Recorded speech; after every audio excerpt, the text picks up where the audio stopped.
어머니, 멍멍멍 해보세요. 큰 소리로 짖어보세요. 며느리가 차가운 눈빛으로 말했습니다. 뭐라고? 못 들었어요? 큰 소리로 멍멍멍 해보시라고요. 도둑이 들어오면 큰 소리로 짖어야죠. 어머니는 개잖아요. 가족 하와이 여행 당일 아침 70세 박순자는 자신의 귀를 의심했습니다. 비행기표는 3장뿐이었습니다. 남편 두고 혼자 일군 건물 3채, 그 임대료로 아들 내외 뒷바라지하며 40년을 살았는데 돌아온 건 개 취급이었습니다. 캐리어를 끌고 나가는 며느리, 고개 숙인 채 따라가는 아들. 손녀 서연만이 울먹이며 뒤돌아봤지만 현관문은 쾅 닫혔습니다.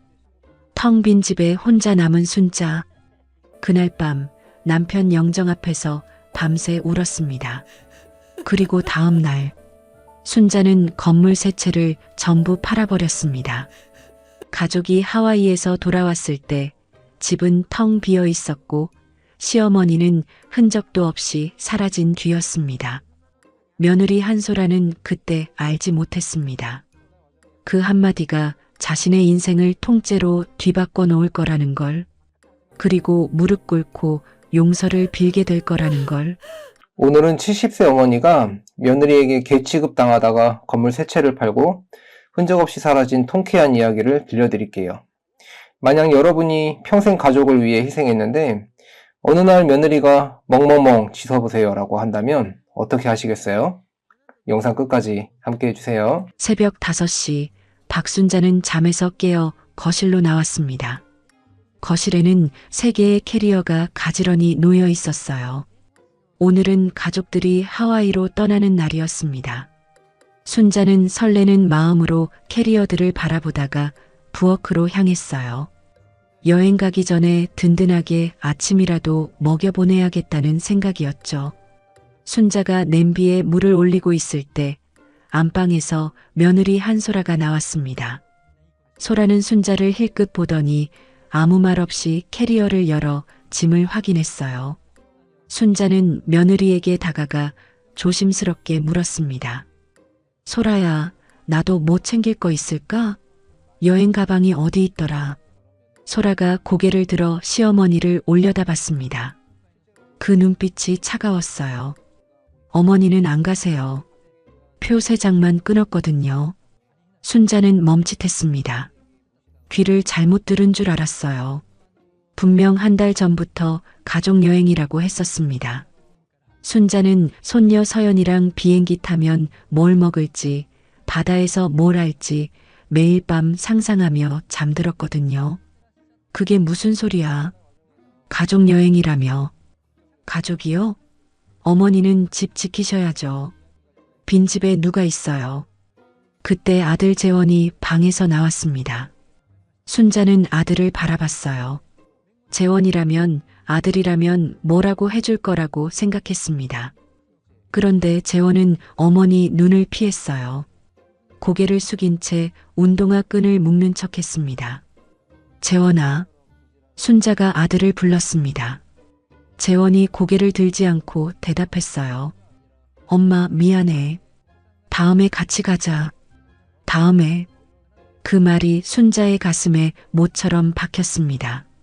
평생 들어온 말이었어요. 다음에 여행 가자. 다음에 외식하자. 다음에 효도할게. 그 다음은 40년 동안 오지 않았습니다. 손녀 서연이가 방에서 뛰어나왔어요. 교복 대신 예쁜 원피스를 입고 있었습니다. 서연이는 할머니를 보자마자 환하게 웃었어요. 할머니, 하와이 진짜 간다. 그러다 서연이의 표정이 굳어졌습니다. 할머니 옆에 캐리어가 없었거든요. 할머니 가방은요? 할머니도 같이 가야지. 소라가 딸의 팔을 잡아 끌었습니다. 할머니는 안 가셔. 어른 일에 끼어들지 마. 왜요? 할머니도 가족이잖아요. 서연이가 목소리를 높였습니다. 17살 손녀의 눈에 눈물이 고였어요. 순자는 그런 손녀가 기특하면서도 마음이 아팠습니다. 서연아, 괜찮아. 할머니는 다음에 갈게. 순자가 손녀의 머리를 쓰다듬으며 말했어요. 또 다음이었습니다. 자신의 입에서 나온 그 말이 씁쓸했어요. 소라가 캐리어를 끌며 현관으로 향했습니다. 그러다 문득 걸음을 멈추고 뒤돌아섰어요. 소라가 시어머니에게 천천히 다가왔습니다. 어머니, 집 잘 지키셔야 해요. 그래, 알았다. 멍멍멍 해보세요. 순자는 자신의 귀를 의심했습니다. 며느리의 얼굴을 바라봤어요. 소라는 비웃는 표정이었습니다. 뭐라고? 못 들었어요? 큰 소리로 멍멍멍 해보시라고요. 도둑이 들어오면 큰 소리로 짖어야죠. 순자의 다리에 힘이 풀렸습니다. 70년을 살면서 이런 모욕을 당해본 적이 없었어요. 남편 없이 혼자 건물 세 채를 지키며 그 임대료로 아들 내외를 뒷바라지했습니다. 손녀 학원비, 며느리 명품 가방, 아들 사업 자금, 전부 순자의 호주머니에서 나왔어요. 그런데 돌아온 건 개 취급이었습니다. 재원이 멀찍이 서서 입을 열었어요. 엄마, 우리 다녀올게. 아들은 아내를 말리지 않았습니다. 변명도 사과도 없었어요. 그냥 도망치듯 현관문을 나섰습니다. 서연이만 뒤돌아봤어요. 울먹이는 얼굴로 할머니에게 손을 흔들었습니다. 그리고 현관문이 쾅 닫혔어요. 순자는 그 자리에 서서 한참을 움직이지 못했습니다. 다리에 힘이 풀려 현관 앞 신발장에 등을 기댔어요. 천천히 바닥으로 주저앉았습니다. 내가 개야. 내가 개란 말이야. 목소리가 떨렸습니다. 눈물이 볼을 타고 흘러내렸어요. 텅 빈 집이 너무 컸습니다. 40년을 살았는데 이렇게 큰 줄 처음 알았어요. 순자는 거실 소파에 앉아 벽에 걸린 가족 사진을 바라봤습니다. 사진 속에서 모두가 웃고 있었어요. 남편 장례식 날 찍은 사진이었습니다. 그날도 순자만 울었고 며느리는 웃고 있었구나. 이제야 보였어요. 순자는 안방으로 들어가 남편 영정 사진 앞에 앉았습니다. 영정 속 남편이 온화하게 웃고 있었어요. 여보, 나 이제 어떡하지? 순자가 영정을 향해 말했습니다. 애들이 나를 개 취급해. 멍멍 짖으래. 내가 뭘 그렇게 잘못했어.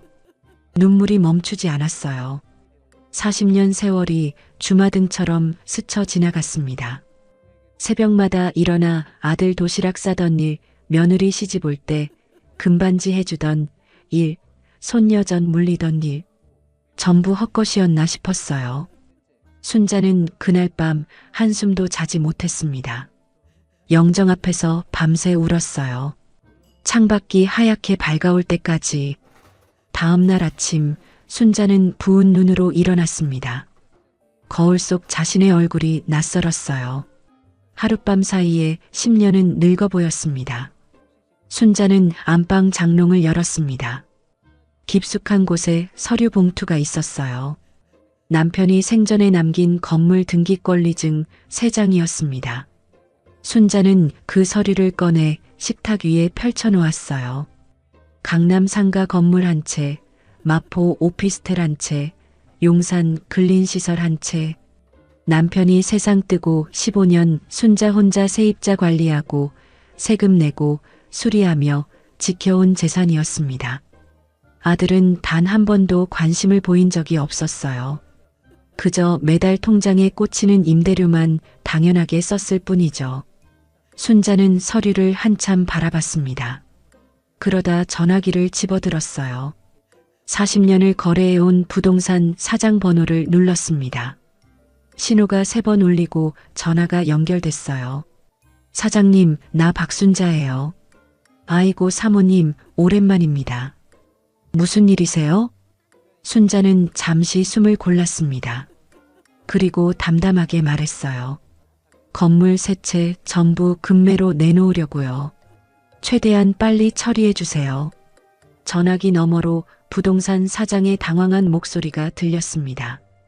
예, 사모님, 그게 무슨 말씀이세요? 갑자기요? 순자는 창밖을 바라봤습니다. 하늘이 맑았어요.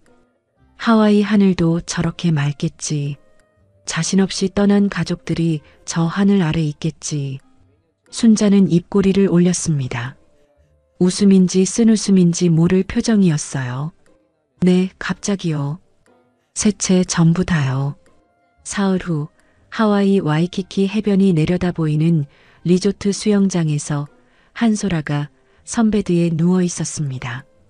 형형색색의 칵테일을 한 손에 들고 여유로운 표정을 짓고 있었어요. 옆에는 남편 재원이 맥주를 마시며 앉아 있었습니다. 소라가 선글라스를 밀어 올리며 기지개를 켰어요. 아, 진짜 좋다. 시어머니 없으니까 천국이 따로 없네. 재원은 아내의 말에 대답하지 않았습니다. 맥주만 홀짝거렸어요. 속이 편치 않았습니다. 공항에서 어머니 얼굴이 자꾸 떠올랐거든요. 왜 그래? 표정이 왜 그렇게 어두워? 소라가 남편을 쳐다봤습니다. 아니, 그냥 엄마 혼자 두고 온 게 좀 그래서. 뭐가 그래? 어차피 집에서 맨날 뭐해요? 우리가 없어도 잘 지내시지. 재원은 더 말하지 않았습니다. 아내와 싸우고 싶지 않았어요. 여행 와서까지 분위기 망치기 싫었습니다. 그 시각 호텔방에서 서연이가 침대에 앉아 휴대폰을 들여다보고 있었습니다. 할머니에게 보낸 카톡 메시지가 화면에 떠 있었어요. 하지만 읽음 표시가 뜨지 않았습니다. 서연이가 영상통화 버튼을 눌렀어요. 신호가 가다가 끊어졌습니다. 다시 눌러도 마찬가지였어요. 전화기가 꺼져 있는 것 같았습니다. 할머니, 왜 전화를 안 받으시지? 서연이는 불안한 마음으로 창밖을 바라봤습니다. 하와이 바다가 아무리 예뻐도 마음이 무거웠어요. 같은 시각 서울 강남의 한 부동산 사무실에서 박순자가 책상 앞에 앉아 있었습니다. 앞에는 부동산 사장 김만수가 걱정스러운 표정으로 서류를 정리하고 있었어요. 사모님, 정말 새 채를 다 파신다고요? 네, 전부 다요. 아니, 금매로 내놓으시면 시세보다 많이 낮춰야 하는데요. 다시 한번 생각해 보시는 게. 순자가 고개를 저었습니다. 생각할 거 없어요. 빨리 처리해 주세요. 김만수 사장은 40년 동안 순자 부부와 거래해 왔습니다. 남편 박상철이 살아있을 때부터 건물 매매를 도왔어요. 그래서 더 걱정이 됐습니다. 사모님, 혹시 무슨 일 있으세요? 아드님이 사업이 안 좋다거나. 순자가 쓴웃음을 지었습니다. 사장님, 내가 이 건물들 왜 팔겠어요? 그러니까요. 제가 이해가 안 돼서. 며느리가 그러더라고요. 나더러 개래요. 멍멍 짖으래요. 김만수 사장이 할 말을 잃었습니다. 입을 벌렸다 닫았어요. 그러니까 이제 내 인생 찾으려고요. 이 건물들, 내가 이 집안에 묶여있는 이유거든요. 순자는 담담하게 말했습니다. 눈물은 이미 다 흘렸어요. 이제 남은 건 결심뿐이었습니다. 그날 오후 순자는 첫 번째 건물 매매 계약서에 도장을 찍었습니다. 손이 떨리지 않았어요. 오히려 후련했습니다. 나흘째 되는 날 두 번째 건물 계약이 끝났습니다. 닷새째 되는 날 마지막 세 번째 건물까지 모두 넘겼어요. 금매라 시세보다 낮았지만 그래도 세 채를 합치니 큰 금액이었습니다. 엿새째 되는 날 아침 순자가 은행에 갔습니다. 건물 매각 대금을 새로 만든 계좌로 이체했어요. 은행 직원이 금액을 보고 눈이 동그래졌습니다. 고객님, 이체 금액이 맞으십니까? 네, 맞아요. 혹시 확인 전화 같은 거 필요하시면? 필요 없어요. 내 돈이니까. 순자는 담담하게 처리를 끝내고 은행을 나왔습니다. 거리에 봄바람이 불었어요. 등에 진 짐을 내려놓은 것처럼 발걸음이 가벼웠습니다. 집에 돌아온 순자는 자신의 방으로 갔습니다. 작은 여행 가방 하나를 꺼냈어요. 이 가방은 남편과 신혼여행 갈 때 샀던 거였습니다. 딱 한 번 쓰고 40년 동안 장롱에 처박아뒀어요. 순자는 가방에 옷 몇 벌을 챙겨 넣었습니다. 많이 필요 없었어요. 그 다음 남편 영정 사진을 조심스럽게 쌌습니다. 마지막으로 손녀 서연이가 어릴 때 그려준 그림을 꺼냈어요. 삐뚤빼뚤한 글씨로 할머니 사랑해요라고 쓰여 있었습니다. 순자는 그 그림을 한참 바라보다가 가방에 넣었습니다. 며느리 방과 아들 방은 건드리지 않았어요. 자기 물건만 챙겼습니다. 깨끗하게 떠나고 싶었거든요. 순자는 책상 앞에 앉아 편지를 썼습니다. 펜을 잡은 손이 잠시 멈췄어요. 무슨 말을 써야 할지 몰랐습니다. 원망하는 말을 쓰고 싶지는 않았어요. 한참을 고민하다 천천히 펜을 움직였습니다. 재원아, 엄마는 더 이상 이 집의 개가 아니란다. 건물은 다 팔았고 엄마는 떠난다. 원망하지 말고 잘 살아라. 서연이 대학 등록금은 엄마 방 옷장 서랍에 있다. 그것만은 손녀에게 꼭 전해다오. 순자는 편지를 접어 책상 위에 올려놓았습니다. 그리고 방을 한번 둘러봤어요. 40년을 살았던 방이었습니다. 기쁜 일도 많았고 슬픈 일도 많았어요. 남편과 함께했던 시간, 아들 키우며 보냈던 세월, 전부 이 방에 담겨 있었습니다. 잘 있어. 순자가 작게 말했어요. 방에게 인사하는 것인지 지난 세월에게 인사하는 것인지 자신도 몰랐습니다. 현관문을 나서는 순자의 발걸음이 잠시 멈췄어요. 뒤를 돌아봤습니다. 마지막이 될지도 모르는 집이었어요. 40년 살았는데 이렇게 떠나는구나. 순자는 혼잣말을 하고 문을 닫았습니다. 서울역은 사람들로 북적였습니다. 순자가 매표소에서 부산행 기차표를 끊었어요. 대합실 의자에 앉아 휴대폰을 꺼냈습니다. 40년 지기 친구 이정숙의 번호를 눌렀어요. 신호가 2번 울리고 정숙이 받았습니다. 순자야. 웬일이야? 정수가 나 오늘 부산 간다. 뭐? 갑자기? 무슨 일 있어? 순자의 목소리가 떨렸습니다. 아무렇지 않은 척 했는데 친구 목소리를 들으니 눈물이 났어요. 며칠 신세 좀 지자. 자세한 건 가서 얘기할게. 야, 울고 있어? 대체 무슨 일이야? 가서 얘기한다니까. 순자가 전화를 끊었습니다. 눈물을 손등으로 훔쳤어요. 기차가 출발했습니다. 순자는 창가 자리에 앉아 밖을 바라봤어요. 서울 풍경이 빠르게 지나갔습니다. 한강이 보이고 아파트 단지가 보이고 산이 보였어요. 순자는 가방에서 남편 사진을 꺼냈습니다. 사진 속 남편이 웃고 있었어요. 여보, 나 도망가는 거야. 비겁하지? 순자가 사진에 속삭였습니다. 근데 더 못 살겠어. 개 취급당하면서 못 살겠어. 눈물이 또 흘러내렸어요. 순자는 사진을 가슴에 품고 창밖을 바라봤습니다. 기차는 점점 서울에서 멀어지고 있었습니다. 2시간 반 후 부산역에 기차가 도착했습니다. 순자가 가방을 들고 플랫폼에 내렸어요. 출구 쪽에 정숙이 서 있었습니다. 정숙은 순자를 보자마자 달려왔어요.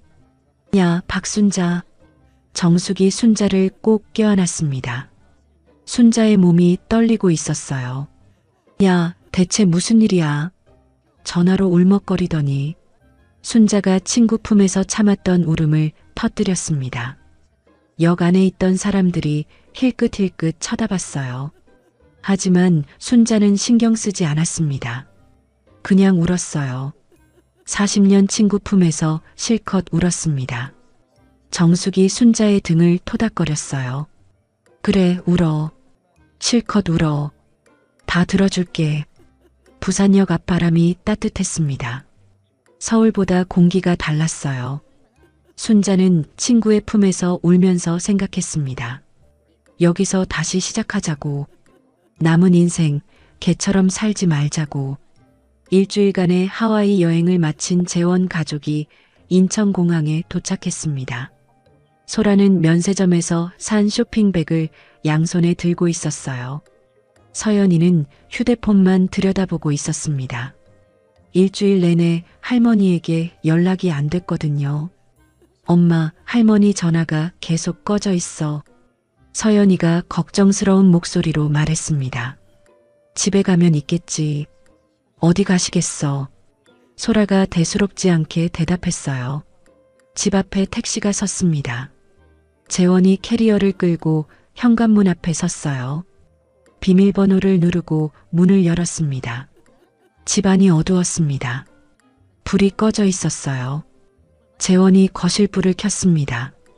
엄마 왔어요. 재원이 소리쳤습니다. 대답이 없었어요. 소라가 부엌 쪽을 둘러봤습니다. 어머니, 우리 왔어요. 소라도 소리쳤습니다. 역시 대답이 없었어요. 서연이가 할머니 방으로 달려갔습니다. 방문을 열었어요. 방이 텅 비어 있었습니다. 할머니, 서연이가 외쳤습니다. 아무도 없었어요. 옷장을 열어봤습니다. 할머니 옷이 대부분 사라져 있었어요. 재원이 어머니 방으로 들어왔습니다. 방 안을 둘러보다가 책상 위에 놓인 편지를 발견했어요. 손이 떨리며 편지를 집어들었습니다. 재원아, 엄마는 더 이상 이 집의 개가 아니란다. 첫 줄을 읽는 순간 재원의 얼굴이 창백해졌습니다. 건물은 다 팔았고 엄마는 떠난다. 원망하지 말고 잘 살아라. 서연이 대학 등록금은 엄마 방 옷장 서랍에 있다. 그것만은 손녀에게 꼭 전해다오. 재원의 손에서 편지가 떨어졌습니다. 무릎에 힘이 풀려 그 자리에 주저앉았어요. 여보, 왜 그래? 무슨 편지야? 소라가 다가와 바닥에 떨어진 편지를 주워들었습니다. 편지를 읽는 소라의 눈이 점점 커졌어요. 건물을 팔았다고? 세 채를 다? 소라의 목소리가 날카롭게 올라갔습니다. 편지를 든 손이 바들바들 떨렸어요. 장난하는 거지? 이거 어머니가 쓴 거 맞아? 재원이 고개를 숙인 채 대답하지 않았습니다. 믿고 싶지 않았어요. 하지만 어머니 글씨가 분명했습니다. 소라가 휴대폰을 꺼내 부동산에 전화를 걸었습니다. 신호가 갔어요. 상대방이 받았습니다. 여보세요. 거기 만수부동산이죠? 박순자 사모님 건물건으로 전화했는데요. 소라가 다급하게 말했습니다. 아, 네. 사모님 건물은 지난주에 세 채 전부 매각 완료됐습니다. 뭐라고요? 그게 무슨 소리예요? 엿새 전에 사모님이 직접 오셔서 계약하셨어요. 금매로 내놓으셔서 빨리 처리됐습니다. 소라가 전화기를 바닥에 던졌습니다. 휴대폰이 바닥에 부딪혀 튕겨나갔어요. 미쳤어. 그 노인네가 완전히 미쳤어. 소라가 소리를 질렀습니다. 거실을 돌아다니며 물건을 집어던졌어요. 쿠션이 날아가고 리모컨이 벽에 부딪혔습니다. 서연이가 할머니 방 옷장을 열었습니다. 서랍을 당기자 봉투 묶음이 보였어요. 봉투마다 서연이 대학 등록금이라고 적혀 있었습니다. 서연이가 봉투를 꺼내 열어봤어요. 10,000원짜리, 50,000원짜리 지폐가 빼곡히 들어 있었습니다. 봉투가 20개도 넘었어요. 아빠, 이거 봐요. 서연이가 아버지를 불렀습니다. 재원이 비틀거리며 다가왔어요. 봉투 묶음을 보는 순간 재원의 눈에서 눈물이 흘러내렸습니다. 봉투 겉면에 날짜가 적혀 있었어요. 가장 오래된 건 17년 전이었습니다. 서연이가 태어난 해였어요. 엄마가 이걸 17년 동안 모은 거야. 재원이 봉투를 손에 쥐고 바닥에 엎드렸습니다. 엄마가 이렇게까지 했는데 나는 뭘 한 거야? 재원이 통곡했습니다. 서연이가 아버지 옆에 무릎을 꿇고 같이 울었어요. 소라가 방으로 들어왔습니다. 바닥에 엎드려 우는 남편과 딸을 봤어요. 그리고 봉투 묶음을 봤습니다. 울고 있을 때야? 당장 어머니 찾아서 그 돈 어디 있는지 알아내야지. 소라가 남편을 다그쳤습니다. 재원이 벌떡 일어났어요. 눈이 충혈되어 있었습니다. 지금 네가 할 소리야? 재원의 목소리가 낮게 깔렸습니다. 뭐? 엄마한테 멍멍 짖으라고 한 게 누군데? 개처럼 집이나 지키라고 한 게 누군데? 재원이 처음으로 아내에게 소리쳤습니다. 소라가 한 발 물러섰어요. 남편이 이렇게 화내는 건 처음 봤거든요. 그건 그냥 한 말이잖아. 그냥이라고? 재원이 손에 들고 있던 봉투를 아내 앞에 내밀었습니다. 이거 봐. 17년이야. 엄마가 17년 동안 손녀 대학 등록금 모은 거야. 그런 사람한테 네가 뭐라고 했는데? 소라가 아무 말도 하지 못했습니다. 처음으로 입을 다물었어요. 나도 잘못했어. 엄마 앞에서 아무 말도 못하고 도망친 나도 잘못했어. 근데 너는 정말. 재원이 말을 잇지 못하고 방을 나갔습니다. 현관문을 열고 밖으로 나갔어요. 쾅 하고 문이 닫혔습니다. 서연이가 봉투 묶음을 꼭 껴안고 울었습니다. 할머니가 17년 동안 자신을 위해 돈을 모았다는 사실이 가슴을 후벼 팠어요. 할머니 어디 있어요? 서연이가 흐느꼈습니다. 다음 날 재원이 경찰서를 찾아갔습니다. 실종 신고를 하려고 했어요. 접수 창구에서 경찰관이 내용을 들었습니다. 어머니가 일주일 전에 사라지셨고 연락이 안 된다고요? 네, 건물도 다 파시고 어디로 가셨는지 모르겠어요. 경찰관이 고개를 끄덕이며 서류를 받습니다. 죄송한데요. 이건 실종 사건으로 접수가 어렵습니다. 왜요? 어머니가 사라졌다니까요.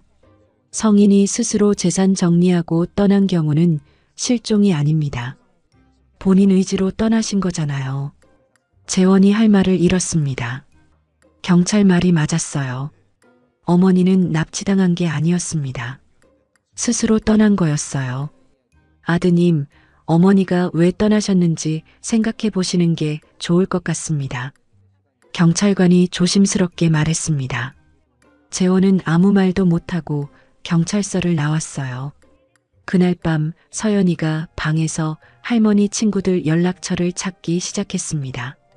할머니 휴대폰은 꺼져 있고 집 전화도 없어서 직접 수소문하는 수밖에 없었어요.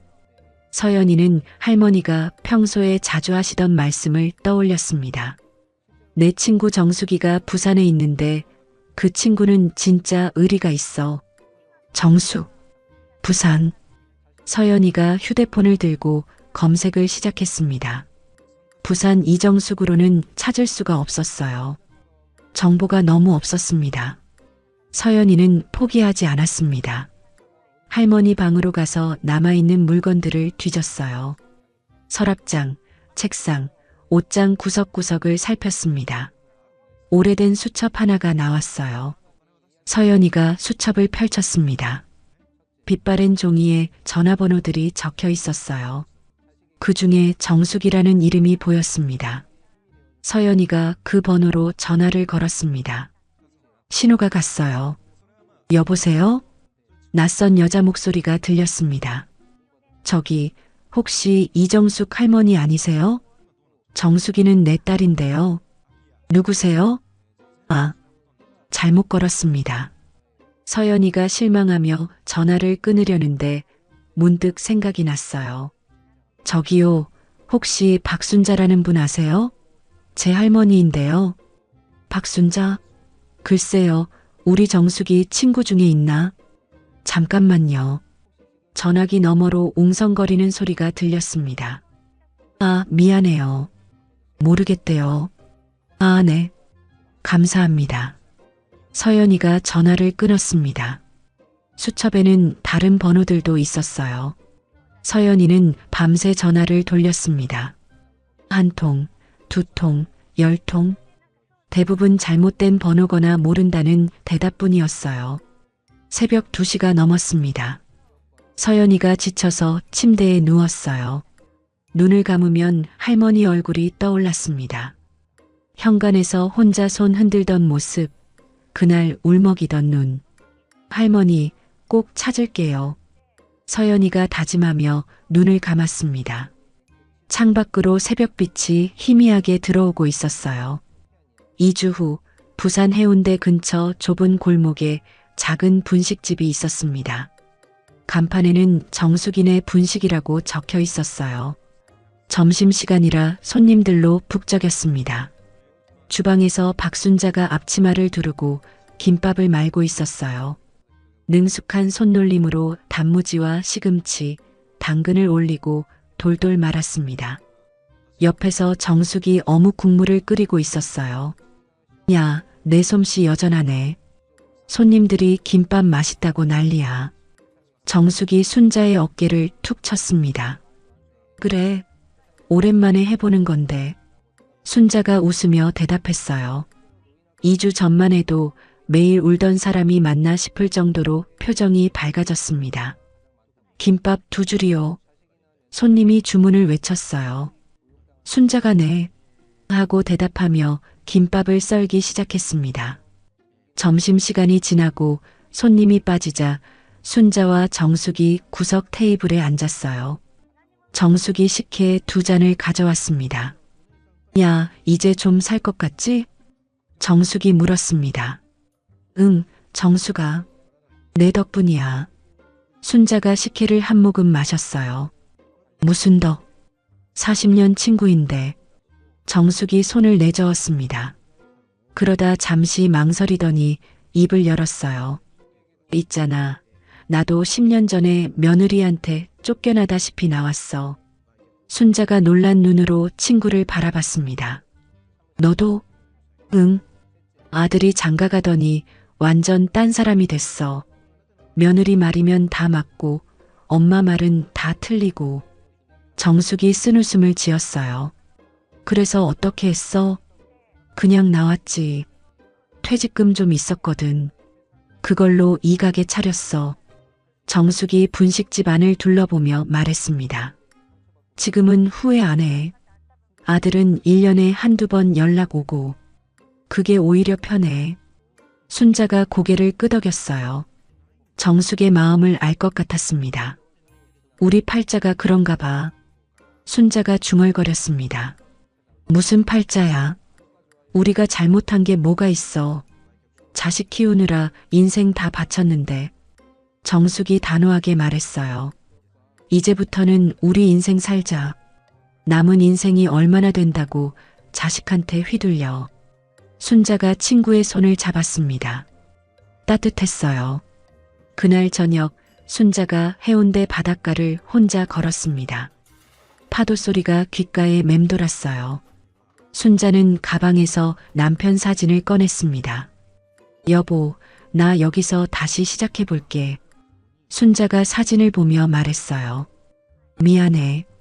당신이 남긴 건물 다 팔아버렸어. 근데 그 건물 때문에 내가 그 집에 묶여 있었거든.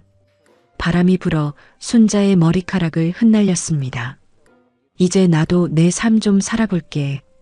지켜봐줘. 순자가 사진에 입을 맞추고 다시 가방에 넣었어요. 눈물이 볼을 타고 흘렀지만 금방 바람에 말랐습니다. 같은 시각 서울에서는 재원의 회사에 난리가 났습니다. 세무조사가 나온 거였어요. 검은 양복을 입은 조사관들이 서류를 뒤지고 컴퓨터를 압수했습니다. 사장님, 이 거래 내역 설명해 주시죠. 조사관이 서류를 내밀었습니다. 재원의 얼굴이 창백해졌어요. 그게 어머니 건물 담보로 대출 받으신 거 맞죠? 근데 그 건물이 지금 다 팔렸더라고요. 재원이 아무 말도 할 수 없었습니다. 어머니 건물을 담보로 사업 자금을 빌렸는데 그 건물이 사라진 거였어요. 은행에서 당장 대출금을 갚으라고 할 게 뻔했습니다. 그날 밤 재원이 집에 돌아와 소라에게 말했습니다. 큰일 났어. 엄마 건물 담보로 받은 대출. 이제 갚을 방법이 없어. 소라의 얼굴이 굳어졌어요. 그게 무슨 소리야? 얼마나 되는데? 10억 넘어. 뭐? 소라가 비명을 질렀습니다. 10억이라니. 그 돈을 어떻게 갚는단 말이에요? 은행에서 이번 달 안에 갚으라고 할 거야. 안 그러면 집이 경매로 넘어가. 재원이 소파에 털썩 주저앉았습니다. 머리를 감싸쥐었어요. 소라는 잠시 멍하니 서 있다가 전화기를 들었습니다. 친정어머니에게 전화를 걸었어요. 엄마, 나야. 있잖아. 돈 좀 빌려줄 수 있어? 전화기 너머로 친정어머니의 목소리가 들렸습니다. 돈? 얼마나? 많이. 10억 정도. 미쳤어? 그 돈이 어디 있어? 엄마, 제발. 우리 집 경매 넘어가게 생겼어. 그건 네가 알아서 해. 네가 시어머니한테 어떻게 했는데 내가 왜 도와줘? 소라가 멈칫했습니다. 엄마가 그걸 어떻게 알아? 동네방네 소문 다 났어. 시어머니한테 개처럼 짖으라고 했다면서. 그게 나도 시어머니한테 그렇게 안 했어. 너 그러면 안 되는 거였어. 전화가 끊어졌습니다. 소라가 전화기를 들고 멍하니 서 있었어요. 친정어머니마저 등을 돌렸습니다. 소라는 처음으로 무서웠어요. 시어머니가 떠나고 돈이 사라지고 이제 친정까지 등을 돌렸습니다. 사면초가였어요. 한편 서연이는 포기하지 않고 할머니를 찾고 있었습니다. 인터넷에서 온갖 검색을 했어요. 부산 해운대 이정숙, 부산 분식집 이정숙. 그러다 네이버 지도에서 정숙이네 분식이라는 가게를 발견했습니다. 서연이가 가게 리뷰를 읽었어요. 최근 리뷰에 이런 글이 있었습니다. 새로 오신 할머니가 만드는 김밥이 진짜 맛있어요. 손맛이 장난 아님. 서연이의 심장이 빠르게 뛰었습니다. 새로 오신 할머니. 혹시? 서연이는 주소를 메모했어요. 부산 해운대구. 토요일에 몰래 다녀오기로 결심했습니다. 토요일 아침 서연이가 일찍 일어났습니다. 거실에서 아버지가 소파에 앉아 멍하니 허공을 바라보고 있었어요. 밤새 잠을 못 잔 것 같았습니다. 아빠, 나 친구 집에서 공부하고 올게. 서연이가 말했습니다. 거짓말이었어요. 그래, 조심해. 재원이 힘없이 대답했습니다. 딸이 어디 가는지 확인할 여유도 없었어요. 서연이가 집을 나서며 가방을 챙겼습니다. 가방 안에는 할머니가 좋아하시던 약과가 들어 있었어요. 편의점에서 산 거였습니다. 서울역에서 부산행 KTX를 탔습니다. 2시간 반. 서연이는 창밖을 바라보며 할머니 생각을 했어요. 제발 그 가게에 할머니가 계시기를. 부산역에 도착한 서연이가 지하철을 타고 해운대로 갔습니다. 스마트폰 지도를 보며 골목골목을 걸었어요. 헷갈리는 길이 많았습니다. 30분을 헤맨 끝에 정숙이네 분식 간판이 보였습니다. 서연이의 심장이 터질 것 같았어요. 천천히 가게 앞으로 다가갔습니다. 유리창 너머로 주방이 보였어요. 앞치마를 두른 할머니가 김밥을 썰고 있었습니다. 서연이가 멈춰 섰습니다. 눈을 크게 떴어요. 그 뒷모습, 그 손놀림, 틀림없었습니다. 할머니. 서연이가 작게 중얼거렸어요. 그때 순자가 고개를 들었습니다. 우연히 창밖을 바라본 거였어요. 유리창 너머에 서 있는 소녀가 보였습니다. 순자의 눈이 커졌습니다. 손에 들고 있던 칼이 떨어졌어요. 서연아? 순자가 중얼거렸습니다. 서연이가 고개를 끄덕였어요. 눈에 눈물이 고여 있었습니다. 두 사람의 눈이 마주쳤습니다. 유리창 하나를 사이에 두고 순자의 눈에서도 눈물이 흘러내렸어요. 서연이가 분식집 문을 열고 안으로 뛰어들어갔습니다. 할머니, 서연이가 외치며 순자에게 달려갔어요. 순자가 앞치마를 두른 채 손녀를 꼭 껴안았습니다. 서연아, 우리 서연이 어떻게 여기까지 왔어?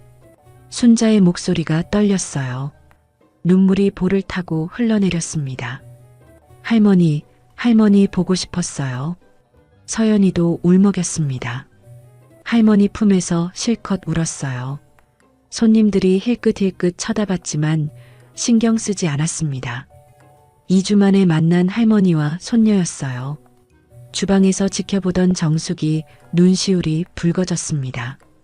정숙이 조용히 다가와 말했어요. 얘가 그 손녀구나. 순자가 맨날 자랑하던. 정숙이 안쪽 테이블을 가리켰습니다. 저기 앉아. 내가 맛있는 거 해줄게. 순자와 서연이가 구석자리에 마주 앉았어요. 서연이가 가방에서 약과 봉지를 꺼냈습니다. 할머니, 이거 할머니 좋아하시잖아요. 순자가 약과 봉지를 받아들었습니다. 손녀가 자기가 좋아하는 걸 기억하고 있었어요. 눈물이 또 났습니다. 우리 서연이 이걸 어떻게 기억하고 할머니가 맨날 드시잖아요. 식혜랑 같이. 순자가 손녀의 손을 꼭 잡았어요. 따뜻했습니다. 근데 어떻게 여기를 찾았어? 아빠가 데려다 줬어? 서연이가 고개를 저었습니다. 아빠 몰라요. 친구 집에서 공부한다고 했어요. 거짓말하고 왔어? 네. 인터넷에서 찾았어요. 정숙이네 분식. 리뷰에 새로 오신 할머니가 김밥 맛있게 만든다고 해서요. 순자가 피식 웃었습니다. 손녀가 대견했어요. 우리 서연이가 탐정이네. 정숙이 떡볶이와 순대를 가져다 줬어요. 서연이가 젓가락을 들었습니다. 할머니, 집에 돌아가요. 아빠가 매일 울어요. 엄마도 요즘 말이 없고요. 서연이가 조심스럽게 말했습니다. 순자의 표정이 굳어졌어요. 서연아, 할머니는 아직 돌아갈 마음이 없어. 왜요? 할머니 없으니까 집이 집 같지 않아요. 서연이의 눈에 눈물이 고였습니다. 순자가 손녀의 머리를 쓰다듬었어요. 할머니도 서연이 보고 싶었어. 근데 아직은 그 집에 못 가겠어. 엄마 때문이에요? 엄마가 할머니한테 나쁘게 했잖아요. 나도 알아요. 순자가 잠시 침묵했습니다. 손녀가 다 알고 있었어요. 서연아, 이건 약속해줘. 할머니 여기 있는 거 부모님한테 당분간 비밀로 해줘. 왜요, 할머니? 아직은 그 사람들 얼굴 보기가 힘들어. 조금만 시간을 줘. 서연이가 고개를 끄덕였습니다. 할머니의 마음을 이해했어요. 알았어요. 비밀로 할게요. 순자가 손녀를 다시 껴안았습니다. 고마워, 우리 서연이. 떡볶이가 식어가고 있었어요. 서연이가 젓가락으로 떡볶이를 집어 할머니 앞에 내밀었습니다. 할머니도 드세요. 할머니는 됐어. 서연이나 먹어. 싫어요. 같이 먹어요. 순자가 웃으며 떡볶이를 받아 먹었습니다. 매콤달콤한 맛이 입안에 퍼졌어요. 손녀와 함께 먹으니 더 맛있었습니다. 다음 날 아침 순자가 서연이를 데리고 해운대 바닷가로 나갔습니다. 아침 바다는 잔잔했어요. 파도가 모래사장을 살짝 적시고 물러갔습니다. 두 사람이 나란히 모래사장을 걸었어요. 서연이가 운동화를 벗고 맨발로 물가를 걸었습니다. 할머니, 바다 진짜 좋다. 그치? 할머니도 처음 왔을 때 좋더라. 순자가 서연이 옆에서 걸으며 말했어요. 할머니가 모아둔 대학 등록금 내 방 서랍에 있을 거야. 아빠한테 받아서 꼭 대학 가야 한다. 서연이가 할머니를 바라봤습니다. 그 돈 봤어요. 17년 동안 모으신 거잖아요. 응, 우리 서연이 대학 보내려고 조금씩 모았어. 할머니 고마워요. 서연이가 할머니 팔짱을 꼈습니다. 순자가 손녀의 머리를 쓰다듬었어요. 서연아, 할머니 말 잘 들어. 공부 열심히 하고. 할머니는 여기서 잘 지낼 테니까 걱정하지 마. 할머니도 건강하셔야 해요. 아프시면 안 돼요. 알았어, 알았어. 순자가 웃었습니다. 손녀와 함께 걷는 바닷가가 평화로웠어요. 저녁이 되어 서연이가 서울로 돌아갈 시간이 됐습니다. 부산역까지 순자가 배웅을 나왔어요. 할머니, 저 또 올게요. 서연이가 개찰구 앞에서 말했습니다. 그래, 또 와. 근데 부모님한테는 알아요. 비밀이요. 서연이가 웃으며 대답했어요. 순자가 손녀를 한 번 더 꼭 안아줬습니다. 조심해서 가. 도착하면 연락하고. 네, 할머니. 서연이가 개찰구를 통과해 플랫폼으로 들어갔습니다. 기차에 올라 창가 자리에 앉았어요. 창문 너머로 할머니가 서 있었습니다. 기차가 출발했어요.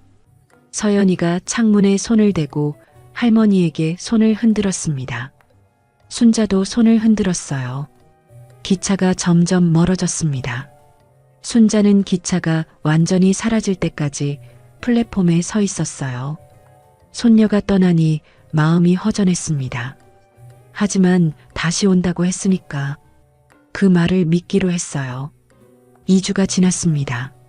순자는 분식집에서 정숙과 함께 일하며 하루하루를 보냈어요. 단골 손님들이 하나둘 생겼습니다. 사장님, 이 할머니가 만든 김밥이 제일 맛있어요. 젊은 여자 손님이 엄지를 치켜 세웠어요. 순자가 쑥스럽게 웃었습니다. 맛있게 드세요. 정숙이 옆에서 순자를 툭 쳤어요. 야, 너 인기 좋다. 내 가게 손님 다 뺏어가는 거 아니야? 무슨 소리야? 내 가게인데. 두 사람이 웃었습니다. 오랜만에 마음 편한 웃음이었어요. 저녁에 순자가 단골 할머니들과 화투를 쳤어요. 정숙이네 분식집 뒷방에서 5명이 둘러앉았습니다. 고돌이. 순자가 외쳤어요. 할머니들이 박수를 쳤습니다. 박 사장님, 화투도 잘 치시네. 옆집 미용실 사장 김말순이 혀를 내둘렀어요. 젊어서 좀 쳤지. 순자가 웃으며 대답했습니다. 소소한 행복이었어요.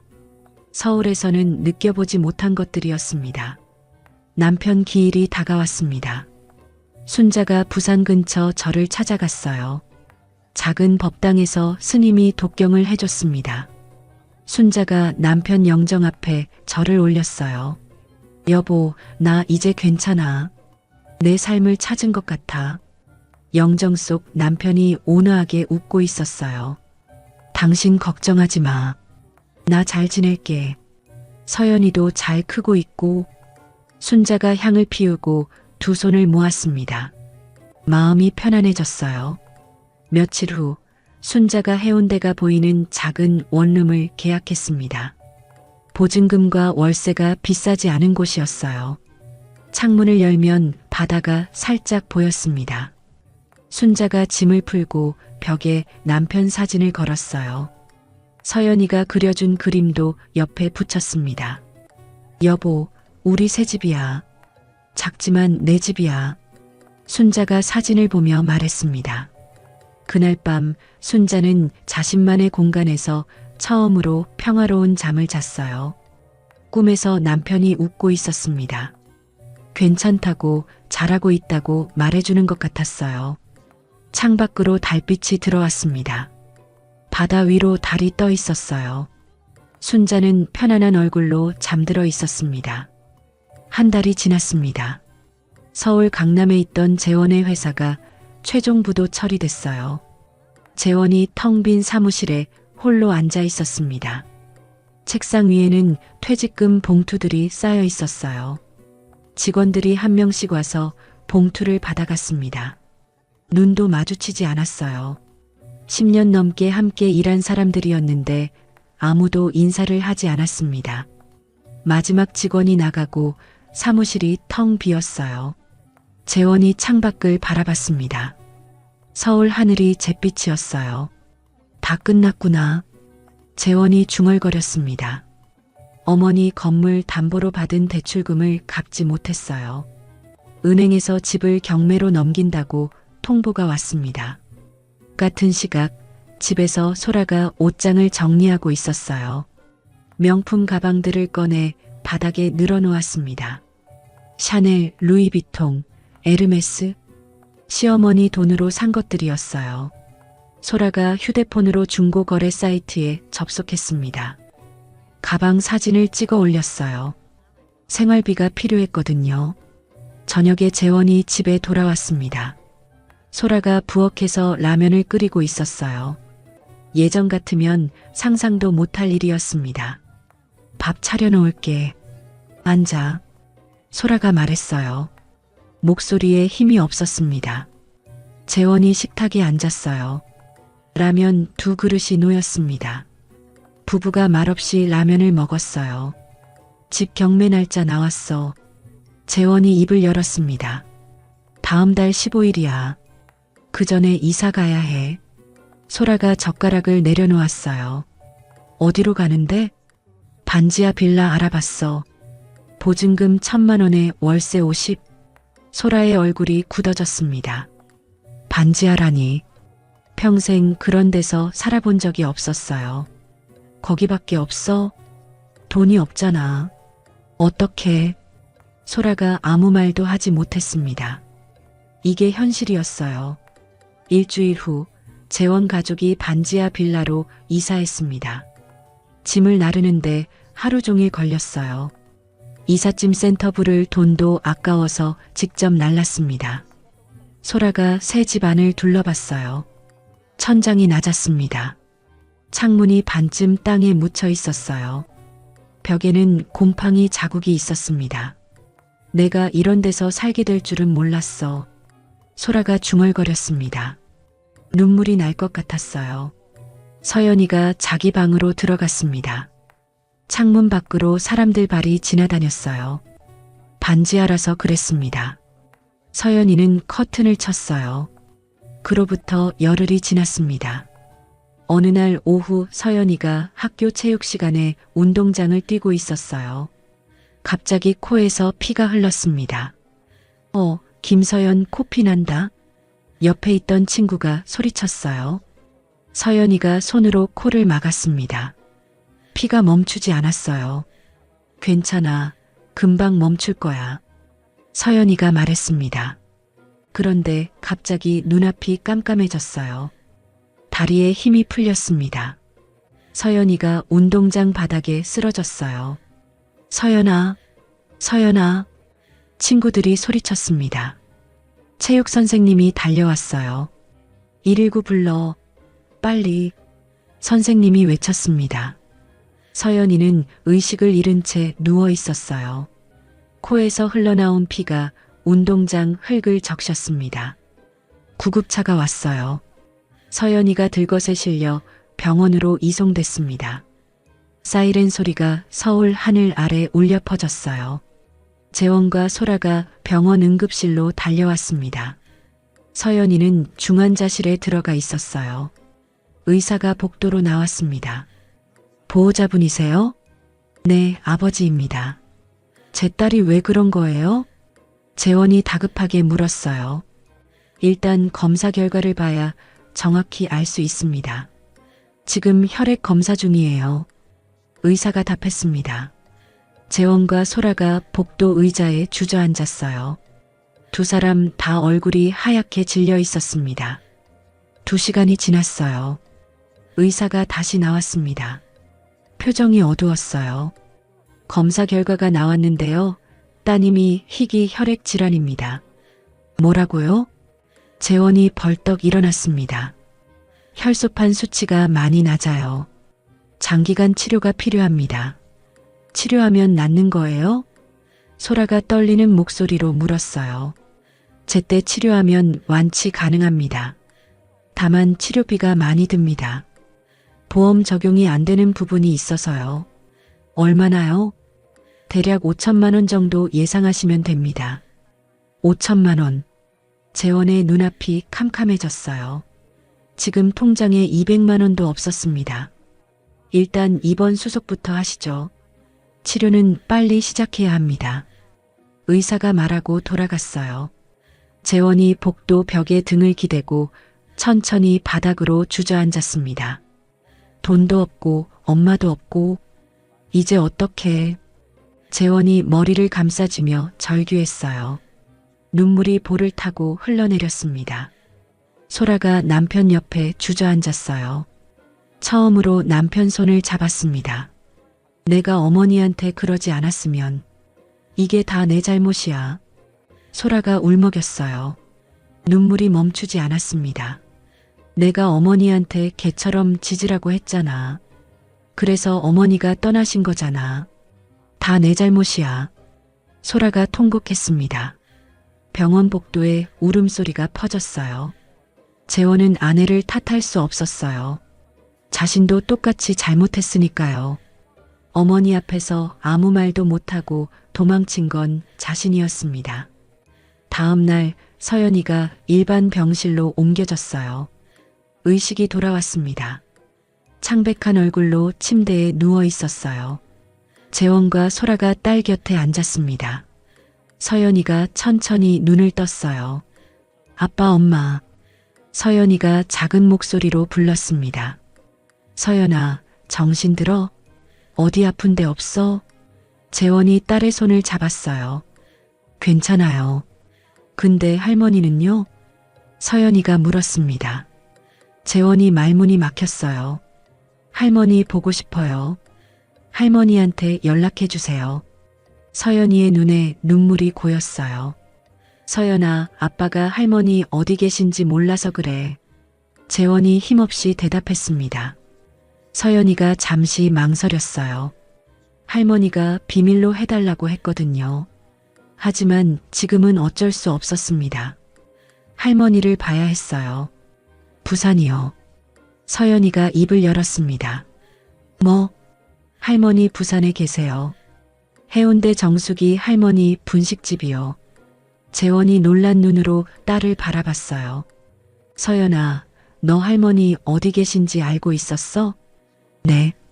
한 달 전에 다녀왔어요. 할머니가 비밀로 해달라고 해서 말 안 했어요. 재원이 할 말을 잃었습니다. 딸이 혼자 부산까지 다녀왔다니. 아빠, 할머니 데려와 주세요. 할머니 보고 싶어요. 서연이가 아버지 손을 꼭 잡았어요. 눈물이 볼을 타고 흘러내렸습니다. 재원이 딸의 손을 맞잡았어요. 그래, 아빠가 할머니 모시고 올게. 기다려. 재원이 자리에서 일어났습니다. 소라를 바라봤어요. 서연이 곁에 있어. 내가 엄마 모시고 올게. 소라가 고개를 끄덕였습니다. 가요. 어머니한테 내가 잘못했다고 전해요. 재원이 병실을 나섰어요. 다음 날 새벽 첫 기차를 타기로 했습니다. 부산으로, 어머니에게로. 밤새 잠을 이루지 못했어요. 어머니에게 뭐라고 말해야 할지 몰랐습니다. 용서해달라고 빌어야 할까? 그게 될까? 새벽 5시 재원이 서울역으로 향했습니다. 첫 기차표를 끊고 플랫폼에 섰어요. 기차가 들어왔습니다. 재원이 기차에 올라탔어요. 창가 자리에 앉아 창밖을 바라봤습니다. 어둠 속에서 서울 불빛이 멀어져 갔어요. 엄마 가고 있어요. 재원이 중얼거렸습니다. 눈물이 흘러내렸어요. 기차는 부산을 향해 달려가고 있었습니다. 그날 오전 재원이 해운대 골목을 걸었습니다. 스마트폰 지도를 보며 분식집을 찾았어요. 좁은 골목 끝에 정숙이네 분식 간판이 보였습니다. 재원이 가게 앞에 섰어요. 유리창 너머로 주방이 보였습니다. 앞치마를 두른 어머니가 김밥을 썰고 있었어요. 한 달 만에 보는 얼굴이었습니다. 재원은 선뜻 문을 열지 못했어요. 다리가 떨렸습니다. 어머니에게 뭐라고 말해야 할지 몰랐어요. 분식집 문이 열렸습니다. 정숙이 나왔어요. 재원을 위아래로 훑어봤습니다. 네가 그 아들이구나. 정숙의 목소리가 차가웠어요. 눈빛도 싸늘했습니다. 네, 맞습니다. 어머니 뵈러 왔습니다. 재원이 고개를 숙이며 대답했어요. 순자가 얼마나 울었는지 알아? 부산 와서 며칠을 울었어. 정숙이 팔짱을 끼며 말했습니다. 죄송합니다. 나한테 사과할 거 없어. 들어와. 정숙이 문을 열어줬어요. 재원이 천천히 안으로 들어갔습니다. 순자가 고개를 들었어요. 주방에서 나오던 순자가 아들을 보고 굳어졌습니다. 손에 들고 있던 접시가 흔들렸어요. 엄마. 재원이 어머니를 불렀습니다. 순자는 대답하지 않았어요. 표정이 돌처럼 굳어 있었습니다. 재원이 어머니 앞으로 다가갔어요. 그리고 무릎을 꿇었습니다. 분식집 바닥에 두 무릎을 대고 고개를 숙였어요. 엄마, 잘못했습니다. 재원의 목소리가 떨렸어요. 눈물이 볼을 타고 흘러내렸습니다. 제가 잘못했어요. 소라가 엄마한테 그렇게 말할 때 제가 막았어야 했어요. 근데 아무것도 못했어요. 순자는 아무 말 없이 아들을 내려다봤습니다. 용서해 주세요. 다시는 그러지 않을게요. 재원이 바닥에 이마를 대며 절을 했어요. 분식집 안에 있던 손님들이 놀란 눈으로 쳐다봤습니다. 순자가 천천히 입을 열었어요. 일어나. 재원이 고개를 들었습니다. 왜 왔어? 순자의 목소리가 건조했어요. 재원이 무릎을 꿇은 채 대답했습니다. 서연이가 병원에 입원했어요. 순자의 표정이 변했어요. 굳어있던 얼굴에 걱정이 스쳤습니다. 서연이가? 우리 서연이가?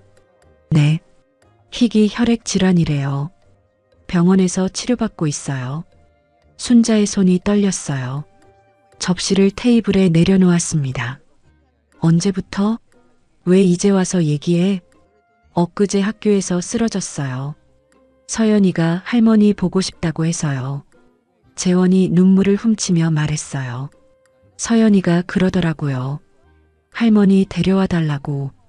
할머니 보고 싶다고. 순자는 잠시 말이 없었어요. 손녀 생각에 가슴이 철렁했습니다. 정숙이 순자에게 다가왔어요. 야, 손녀가 아프다는데 가봐야지. 뭘 망설여.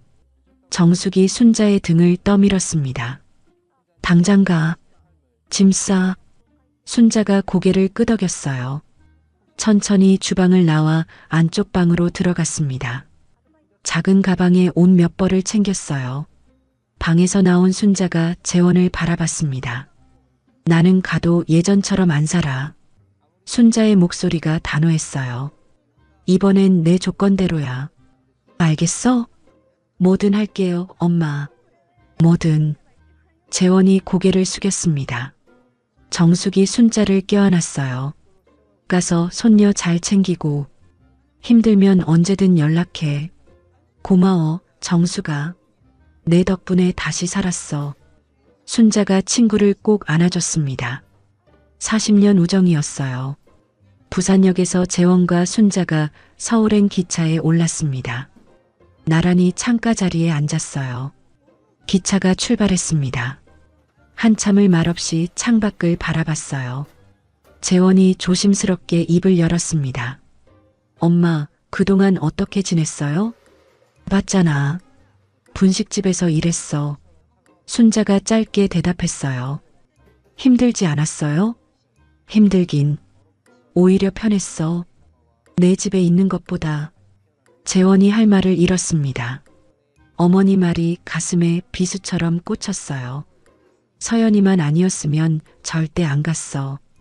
순자가 창밖을 바라보며 말했습니다. 알아요, 엄마. 알아요. 재원이 고개를 숙였어요. 2시간 반 후 서울역에 도착했습니다. 재원과 순자가 택시를 타고 병원으로 향했어요. 병원 복도를 걸으며 순자의 가슴이 두근거렸습니다. 손녀가 얼마나 아픈 걸까? 걱정이 됐어요. 재원이 병실 문 앞에 섰습니다. 엄마, 들어가요. 순자가 고개를 끄덕이고 문을 열었어요. 병상에 서연이가 누워 있었습니다. 팔에 수액줄이 연결되어 있었어요. 창백한 얼굴이었지만 할머니를 보자 눈이 반짝였습니다. 할머니, 서연이가 외쳤어요. 몸을 일으키려다 수액줄에 걸렸습니다. 움직이지 마, 움직이지 마.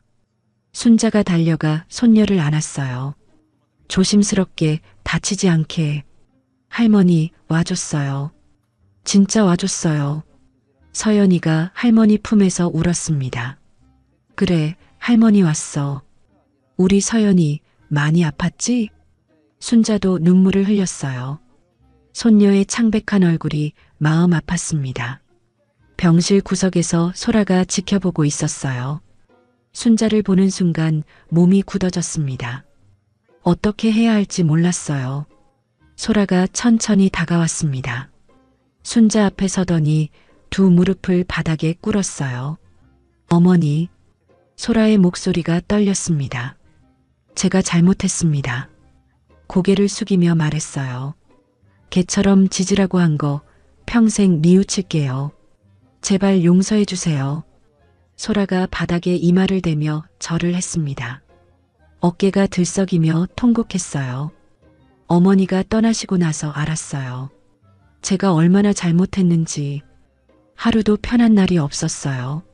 소라가 울면서 말을 이었습니다. 제가 어머니한테 받은 게 얼마나 많은데 그걸 몰랐어요. 진짜 몰랐어요. 순자는 한참 동안 며느리를 내려다봤어요. 바닥에 엎드려 우는 모습이 처량해 보였습니다. 예전 같으면 당장 일으켜 세웠을 거예요. 하지만 지금은 달랐습니다. 쉽게 용서할 수 없었어요. 일어나. 순자가 말했습니다. 소라가 고개를 들었어요. 눈물 범벅이 된 얼굴이었습니다. 용서는 서연이가 다 나으면 생각해 볼게. 순자가 담담하게 말했어요. 지금은 서연이가 먼저야. 알겠어? 네. 감사합니다, 어머니. 소라가 눈물을 훔치며 일어났습니다. 순자가 서연이 곁에 앉았어요. 손녀의 손을 꼭 잡았습니다. 서연아, 할머니가 왔으니까 걱정 마. 할머니가 다 해결할게.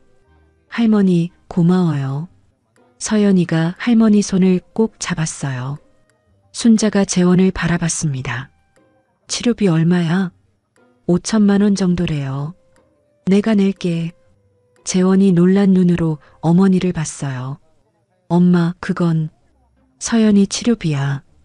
내가 내는 게 당연해. 순자가 단호하게 말했습니다. 대신 이건 서연이를 위한 거야. 너희한테 주는 거 아니야. 알겠어? 네, 엄마. 감사합니다. 재원이 고개를 숙였어요. 순자가 다시 손녀를 바라봤습니다. 서연이가 할머니 손을 놓지 않고 있었어요. 할머니, 이제 안 가시는 거죠? 치료 끝날 때까지는 여기 있을게. 순자가 손녀 이마를 쓰다듬었어요. 고마워요, 할머니. 서연이가 안심한 듯 눈을 감았습니다. 할머니 손을 잡은 채로 순자는 손녀 곁에 앉아 밤새 자리를 지켰어요. 재원과 소라는 병실 구석에서 조용히 지켜봤습니다. 창밖으로 서울 밤하늘이 보였어요.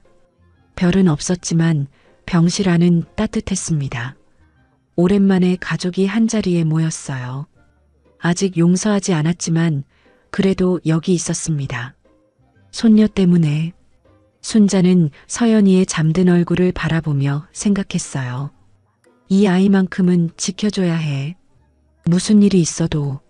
석 달이 지났습니다. 서연이의 치료가 끝났어요. 의사가 마지막 검사 결과를 들고 병실로 들어왔습니다. 혈소판 수치가 정상으로 돌아왔어요. 완치입니다. 의사의 말에 병실 안이 환해졌어요. 서연이가 환하게 웃었습니다. 할머니, 나 다 나았대요. 그래, 우리 서연이 잘 버텼어. 순자가 손녀를 꼭 안아줬어요. 석 달 동안 병실을 지켜온 보람이 있었습니다. 재원과 소라도 눈물을 흘렸어요. 기쁨의 눈물이었습니다. 퇴원 날 순자가 서연이의 휠체어를 밀며 병원 정문을 나섰습니다. 가을 햇살이 따뜻했어요. 서연이가 깊게 숨을 들이쉬었습니다. 바깥 공기 진짜 좋다. 그래, 석 달만이지. 순자가 웃으며 대답했어요. 재원이 택시를 불렀습니다. 엄마, 우리 집으로 가요. 순자가 고개를 저었어요. 아니, 내 집으로 갈 거야. 엄마 집이요? 응, 내가 새로 구한 아파트. 거기로 가자. 재원이 놀란 표정을 지었습니다. 어머니가 서울에 집을 구했다는 걸 처음 알았어요. 택시가 순자의 새 아파트 앞에 섰습니다. 작은 아파트 단지였어요. 화려하지 않지만 깔끔한 곳이었습니다. 엘리베이터를 타고 5층에서 내렸어요. 순자가 현관문을 열었습니다. 들어와. 집안은 아담했어요. 거실에 소파 하나, 식탁 하나. 벽에는 남편 사진이 걸려 있었습니다. 서연이가 어릴 때 그린 그림도 옆에 붙어 있었어요. 할머니, 여기 할머니 집이에요? 서연이가 두리번거리며 물었습니다. 응, 할머니 집이야. 예쁘지? 네, 좋아요. 아늑해요. 서연이가 소파에 앉으며 말했어요. 순자가 부엌으로 가서 밥상을 차리기 시작했습니다. 아침에 미리 준비해둔 것들이었어요. 미역국, 불고기, 잡채, 나물 반찬. 오늘 퇴원 기념이니까 할머니가 차려줄게. 순자가 상을 펴며 말했어요. 네 사람이 식탁에 둘러앉았습니다. 오랜만에 가족이 함께하는 밥상이었어요. 먹어. 순자가 말했습니다. 모두가 숟가락을 들었어요. 엄마, 미역국 진짜 맛있어요. 재원이 국을 떠먹으며 말했습니다. 맛있으면 더 먹어. 순자가 담담하게 대답했어요. 소라는 말없이 밥을 먹었습니다. 시어머니가 차려준 밥상 앞에서 할 말이 없었어요. 그동안 시어머니 밥을 먹으면서 고맙다는 말 한 번 제대로 못했거든요. 밥을 다 먹고 순자가 커피를 내렸어요. 네 사람이 거실 소파에 앉았습니다. 재원이 조심스럽게 입을 열었어요. 엄마, 이제 우리랑 같이 살아요. 순자가 커피잔을 내려놓았습니다. 아니, 나는 여기서 내 삶을 살 거야. 엄마. 재원아, 엄마도 이제 내 인생 살고 싶어. 예전처럼 너희 뒤치다꺼리하면서 못 살아. 순자의 목소리가 담담했어요. 단호하지만 차갑지는 않았습니다. 그동안 내가 뭘 바라고 살았는지 아니? 가족한테 인정받고 싶었어. 고맙다는 말 한마디, 수고했다는 말 한마디. 그게 그렇게 어려운 거였어? 재원이 고개를 숙였어요. 할 말이 없었습니다. 이제는 나도 내 삶 살 거야. 내가 먹고 싶은 거 먹고, 가고 싶은 데 가고, 눈치 안 보고. 순자가 창밖을 바라봤어요. 대신 서연이는 자주 보러 올게. 그리고 명절에는 가족이 다 모이는 거야. 내가 부르면 오는 거다. 네, 엄마. 알겠어요. 재원이 고개를 끄덕였습니다. 순자가 소라를 바라봤어요. 소라가 움찔했습니다. 너한테 할 말이 있어. 소라가 긴장한 표정으로 시어머니를 바라봤어요. 내가 그동안 너한테 잘못한 것도 있어. 내 말에 귀 기울이지 않았고 내 방식을 인정하지 않았어. 소라가 놀란 눈으로 시어머니를 봤습니다. 예상하지 못한 말이었어요. 하지만 그렇다고 네가 나한테 한 말은 용서가 안 돼. 개처럼 짖으라는 말, 그건 아니야. 죄송해요, 어머니. 소라가 고개를 숙였습니다. 앞으로 그런 일 없으면 돼. 서로 존중하면서 살자. 순자가 담담하게 말했어요. 네, 어머니. 정말 달라질게요. 소라가 눈물을 훔치며 대답했습니다. 며칠 후 소라가 순자의 아파트를 찾아왔습니다. 손에 냄비를 들고 있었어요. 어머니, 미역국 끓여왔어요. 소라가 조심스럽게 말했습니다. 순자가 놀란 표정을 지었어요. 며느리가 음식을 해온 건 처음이었거든요. 직접 끓인 거야? 네, 인터넷 보고 배웠어요. 맛이 없을 수도 있어요. 소라가 쑥스럽게 웃었습니다. 순자가 미역국을 한 숟가락 떠먹었어요. 간이 좀 싱거웠지만 먹을 만했습니다. 맛있네. 순자가 말했어요. 진심이었습니다. 며느리의 마음이 느껴졌거든요. 정말요? 다행이에요. 소라가 환하게 웃었습니다. 처음 보는 웃음이었어요. 앞으로는 가끔 해줄게요. 어머니한테 받기만 했으니까 이제는 저도 드리고 싶어요. 순자가 고개를 끄덕였어요. 마음 한구석이 따뜻해졌습니다. 1년이 지났습니다. 봄이 왔어요. 서연이의 대학 입학식 날이었습니다. 순자가 서연이 손을 잡고 대학교 정문을 들어섰어요. 벚꽃이 흩날리고 있었습니다. 할머니, 드디어 대학생이에요. 서연이가 환하게 웃었습니다. 그래, 우리 서연이. 할머니가 모아둔 등록금, 이제야 쓰게 됐네. 순자가 손녀 머리를 쓰다듬었어요. 할머니, 고마워요. 할머니 아니었으면 못 왔을 거예요. 고맙긴. 우리 서연이가 열심히 한 거지. 입학식이 끝나고 가족 사진을 찍었어요. 순자, 재원, 소라, 서연. 4사람이 나란히 섰습니다. 사진사가 외쳤어요. 하나, 둘, 셋. 찰칵. 셔터 소리가 울렸습니다. 모두가 웃고 있었어요. 며칠 후 순자가 남편 산소를 찾았습니다. 묘비 앞에 꽃을 놓고 절을 했어요. 여보, 나왔어. 순자가 묘비를 쓰다듬으며 말했습니다. 서연이가 대학 들어갔어. 우리가 모은 돈으로 등록금 냈어. 기특하지? 바람이 불어 풀잎이 흔들렸어요. 나 이제 진짜 행복해. 내 인생을 찾았어. 순자가 미소 지었습니다. 당신 걱정하지 마. 나 잘 살고 있어. 고마워, 여보. 산들바람에 벚꽃 꽃잎이 날렸어요. 마치 남편이 대답하는 것 같았습니다. 그의 추석이 됐습니다. 순자의 아파트에 가족이 모였어요. 순자가 상을 차렸습니다. 소라도 옆에서 도왔어요. 전을 붙이고 나무를 묻혔습니다. 어머니, 이거 이렇게 하면 돼요? 응, 잘하네. 소라 솜씨 늘었다. 어머니가 가르쳐 주신 덕분이에요. 2사람이 나란히 부엌에 섰습니다. 1년 전에는 상상도 못할 일이었어요. 상이 차려졌습니다. 순자가 상좌에 앉았어요. 재원과 소라, 서연이 둘러앉았습니다. 순자가 입을 열었어요. 자, 먹어라. 네, 어머니. 네, 할머니. 가족이 함께 대답했습니다. 젓가락이 오갔어요. 웃음소리가 퍼졌습니다. 따뜻한 명절 식탁이었어요. 순자는 가족들을 바라보며 생각했습니다. 1년 전 개처럼 짖으라는 말을 듣고 떠났던 날. 그때는 모든 게 끝난 줄 알았어요. 하지만 끝이 아니었습니다. 새로운 시작이었어요. 자신의 삶을 찾았고 가족도 되찾았습니다.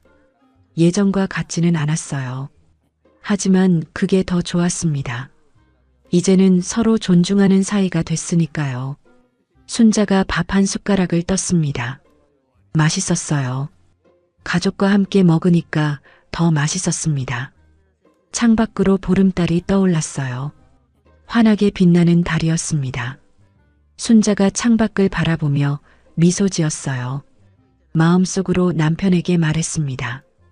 여보, 나 이제 괜찮아. 진짜 괜찮아. 순자의 이야기 어떠셨나요?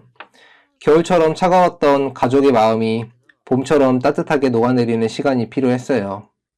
얼어붙었던 관계도 진심 어린 사과와 노력 앞에서는 다시 피어날 수 있더라고요. 시작하기 전에 미리 말씀드려야 할 게 있었는데요. 며느리가 시어머니한테 멍멍멍 지져보라고 했다는 거. 말도 안 돼. 세상에 저런 며느리가 있어? 라고 생각하실 수도 있겠지만요. 실제로 노인학대 신고 건수가 매년 증가하고 있고 그중 가족에 의한 정서적 학대가 가장 많다고 해요. 자식이나 며느리에게 무시당하고 모욕당하는 어르신들이 생각보다 정말 많으시대요. 순자처럼 용기 내서 벗어나시는 분들은 오히려 드문 경우라고 합니다. 다만 오늘 사연은 실제 경험담을 바탕으로 각색한 것이라는 점 양해 부탁드려요. 전달 과정에서 일부 과장이나 극적 요소가 더해졌을 수 있습니다. 하지만 이 이야기가 주는 교훈은 분명해요. 첫째, 내 재산은 내가 관리해야 해요. 자식에게 미리 다 넘기지 마시고 필요할 때 힘이 되어줄 수 있도록 본인 명의로 지키세요. 둘째, 누구에게도 함부로 대접받으면 안 돼요. 나이가 들어도 우리는 존중받을 자격이 있습니다. 개처럼 지지라는 말을 듣고 참으실 필요 없어요. 셋째, 진짜 가족은 피가 아니라 마음으로 맺어지는 거예요. 순자에게 정숙이 이모처럼 어려울 때 손 내밀어주는 사람이 진짜 가족입니다. 넷째, 늦었다고 생각할 때가 진짜 시작이에요. 순자는 70세의 새 삶을 시작했어요. 우리도 할 수 있습니다. 혹시 지금 자식이나 며느리에게 상처받고 계신 분들이 있다면 순자처럼 내 삶을 먼저 챙기셔도 괜찮아요. 죄책감 갖지 마시고 나를 아껴주는 사람들 곁에서 행복 찾으세요. 아무리 추운 겨울도 지나면 따뜻한 봄이 와요. 여러분의 봄도 반드시 찾아올 겁니다. 구독과 좋아요, 알림 설정을 눌러주시면 여러분께도 순자처럼 진정한 행복이 찾아올 거예요. 댓글로 시청하고 계신 지역과 오늘 사연에 대한 의견 남겨주세요. 순자네 사연 다음에도 재미있는 사연으로 또 찾아뵙겠습니다. 항상 건강하시고 행복하세요. 감사합니다.